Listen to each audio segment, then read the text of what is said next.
Apa hukumnya isbal Pak Ustadz? Isbal itu apa ya? Isbal itu artinya kaki celana menutupi mata kaki. Ini namanya isbal nih. Ini namanya isbal nih. Sarung, kaki celana, jubah menutup mata kaki. Iki jenenge isbal. Maka ma asfalal ka'baini finnar. Kalau di bawah mata kaki masuk neraka, mlebu nang neraka.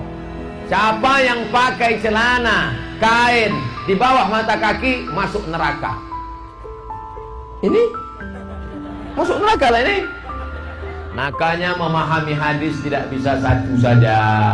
Ada hadis satu lagi mengatakan man jarra thawbahu khuyala, kalau sombong, kalau di bawah mata kaki sombong baru masuk neraka. Kalau nggak sombong nggak apa-apa, kata Imam Syafi'i. Kalau nggak sombong nggak apa-apa, kata Imam Nawawi dalam kitab Riyadhus Shalihin. Kalau nggak sombong nggak apa-apa, kata Imam Sun'ani dalam kitab Subulus Salam. Kalau nggak sombong nggak apa-apa, kata Imam Syaukani dalam kitab Nailul Autar. Kalau nggak sombong nggak apa-apa, kata Syekh Atiyah Sokor dalam kitab Fatawa Azhar. Kalau nggak sombong nggak apa-apa, kata Syekh Qardawi dalam kitab Kaifana Ta'amal Ma'as Sunnah. Maka di antara tanda-tanda dekatnya hari kiamat itu adalah, dalam hadisnya ada 5. Yang pertama, yataqarabuz zaman. Zaman, masa, waktu makin pendek. Yang kedua adalah wayanqusul ilmu. Ilmu semakin berkurang. Kalau sudah ilmu berkurang, apa yang bertambah? Jahil. Maka datang penyakit syuh. Yang ketiga, apa itu syuh? Hubbud dunya, hubbul mal, wa tuhibbul mala hubban jamma. Engkau sayang kepada harta amat sangat sayang. Dia pegang semuanya sampai tak meleleh, tak menetes walaupun satu tetes. Keempat, wa tazharul fitan. Banyaklah fitnah, siksa. Yang terakhir, yang kelima, wa yakthurul haraj. Wa yakthurul haraj. Banyak terjadi haraj, kata Nabi. Sahabat pun bertanya, ya Rasulullah, wa mal haraj? Apa haraj itu ya Rasulullah? Kata Nabi SAW, al-haraj al-qatlu. Nanti di akhir zaman itu akan banyak pembunuhan. Ada orang yang baik kepada manusia, rajin membantu, dermawan, murah tangannya untuk memberikan pertolongan. Tapi kenapa dia dikatakan sombong? Sombongnya bukan kepada manusia. Batarul haq, menolak kebenaran. Orang yang rajin berbagi tapi tidak sholat, sombong. Orang yang suka berbagi tapi tidak mau menundukkan keningnya kepada Allah, sombong. Bukankah dia baik? Bukankah dia sopan? Bukankah dia santun? Karena definisi sombong, kata Nabi, batarul haq, menolak kebenaran. Yang penting baik, yang penting sopan, yang penting mau berbagi. Masalah dia sholat bukan urusan kita, urusan kita. Karena Nabi memeriksa jamaah. Asyahidun fulan, mana si fulan? Mengapa tidak sholat berjamaah? Tidak ada dosa yang paling besar kecuali 3. Ala adullukum ala akbaril kabair. Maukah kalian kutunjukkan dosa terbesar di antara dosa besar? Apa itu ya Rasulullah? Pertama, al-isyraq, mempersekutukan Allah. Yang kedua, uququl walidain, durhaka pada orang tua. Ini 3 anak perempuan ini, 1 anak laki-laki ini. Kalian duduk bermusyawarah, kalian jaga mak kalian, tiket kunci masuk surga. Menjaga anak dibesarkan belum tentu anak itu jadi soleh. Banyak anak durhaka sekarang. Tapi dosa meninggalkan orang tua, durhaka, dunia pasti dapat, akhirat pasti dapat. Yang 3 orang perempuan, laki-laki menyia-nyiakan orang tua ini, nanti di dunia ini, di akhir hayatnya pasti dia merasa. Ini di Quran surah keempat ayat 103 itu, di ujung ayatnya itu ada penanda ciri standar orang beriman. Maaf, kita tanya dulu nih, kita beriman tidak hari ini? Halo, beriman? Hati-hati ya, karena kata Nabi ada yang subuh beriman, sorenya sudah kufur tuh. Ya, yusbihu mu'mina wa yumsi kafira. Hati-hati ya. Yuk, apa ciri orang beriman tuh? Iman itu konfirmasinya bisa didapatkan satu melalui suara adzan. Adzan itu sama dengan penanda waktu sholat. Tahu dari mana iman itu bisa dicek dengan suara adzan? Quran surah ke-8 Al-Anfal di ayat yang kedua. Innamal mu'minuna alladzina idza dzukirallahu wajilat qulubuhum. Sungguh insan beriman itu ciri standarnya bisa dilihat. Kalau disebutkan nama Allah, ada konfirmasi iman dalam hatinya. Jadi iman itu letaknya di kolbu. Nanti konfirmasinya lewat suara adzan, dipanggil, disebutkan nama Allah. Makanya disebutkan nama Allah 5 kali dalam sehari untuk mengecek iman ada nggak dari subuh sampai isya. Ya, Allahu Akbar, Allahu Akbar. Ada getaran di hati kita, sudah adzan. Nah, itulah iman. Itulah iman.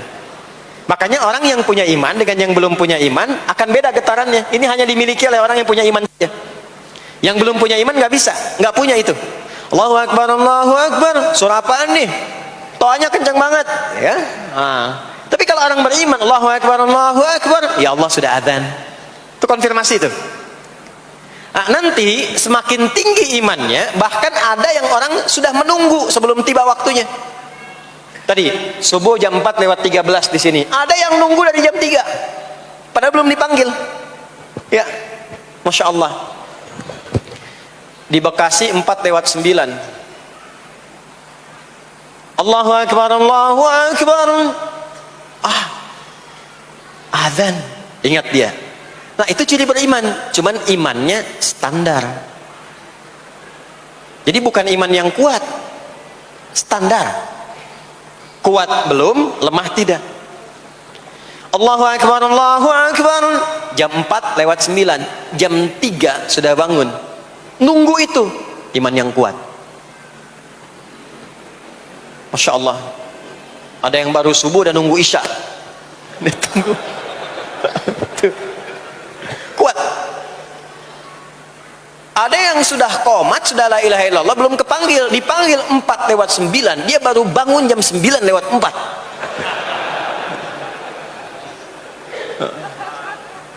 Tuh. Nah, ini iman lemah. Di bawah. Ciri standar, karena dipanggil ingat, maka ciri standar orang beriman itu tahu waktu sholat. Harus tahu, Pak, Bu. Itu standarnya. Itu ada di Quran surah keempat di akhir ayat 103. Inna salata kanat 'alal mu'minina kitaban mawquta. Kalau pakai terjemah balaghah itu bunyinya begini, sungguh orang beriman itu pasti tahu waktu sholat. Nah, jadi kalau ditanya jam berapa zuhur nanti belum bisa kita jawab dengan sempurna, itu artinya apa? Imannya belum naik itu ke level standar, belum menguat. Ya, ini poinnya. Nah, nanti kapan waktu sholat itu tiba? Kalau ada yang belum ingat, jangan dibiarkan tidak ingat. Makanya kata Al-Quran, saling menjaga ya waktu sholat itu. Jangan sampai di keluargamu, ada temanmu, kolegamu, bahkan tetanggamu itu nggak tahu waktu sholat. Bahkan nggak sholat, itu bahaya. Kalau memang sayang sama anak, ingatkan. Sayang istri dengan suami, ingatkan. Tanda istri beriman yang cinta dengan suaminya, tanda pertamanya ketika mengingatkan suaminya pada semua hal yang disukai oleh Allah. Begitu sebaliknya. Maka kata Al-Quran, hafidhu, saling menjaga. Hafidhna kullal Qur'an, jawirna talqal lisan, fahimna haqqal bayan.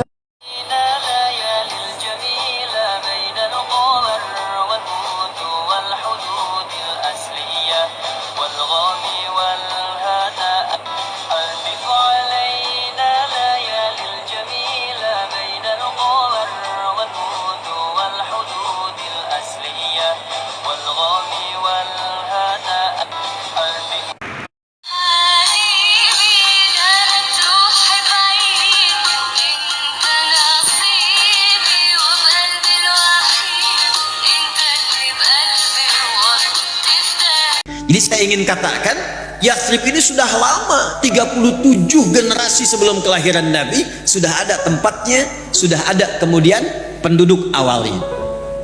Secara singkat, sebelum kedatangan Nabi, tempatnya bukan kota, Pak. Tidak ideal, Bu. Maaf, pasarnya rusak. Yang menguasai Yahudi, harga suka-suka, kecurangan paling banyak, sampai viral. Dulu sudah ada viral, cuman belum ada like, share, and comment. Komen sudah ada, subscribe yang tidak ada. Jadi pasarnya rusak. Yang kedua, komersial tinggi, pertengkaran itu banyak. Ada dua suku besar, namanya Aus dengan Khazraj. Itu kalau ada di Aus yang luka, di Khazraj mesti luka. Kalau ada yang meninggal, satu suku lain mesti ada yang tewas. Jalanan tak tertata, sosial konflik tinggi. Anda bayangkan, Nabi Muhammad SAW diperintahkan oleh Allah hijrahnya ke tempat yang belum ideal, untuk memberi contoh nanti di masa datang. Dan nanti kurikulumnya oleh Imam Muslim ditempatkan dalam kitab sahih beliau dengan nama Kitabul Imarah, bab tentang tata kota.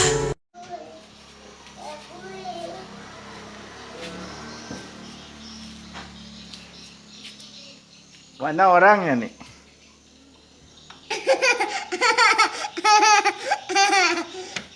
Udah mau masang baju nih kayak apa nih? Gak mau masang baju. Udah mau nih kayak apa nih? Jadi ternyata kunci kebahagiaan itu di Quran bukan uang.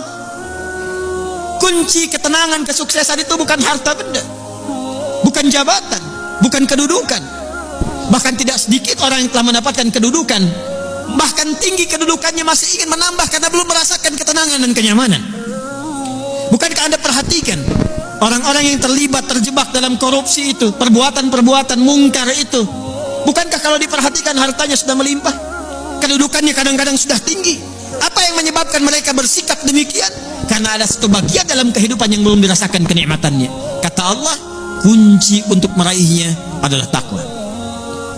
Anda yang ingin mendapatkan tambahan pengetahuan yang sekarang tengah belajar, pelajarkah, mahasiswakah?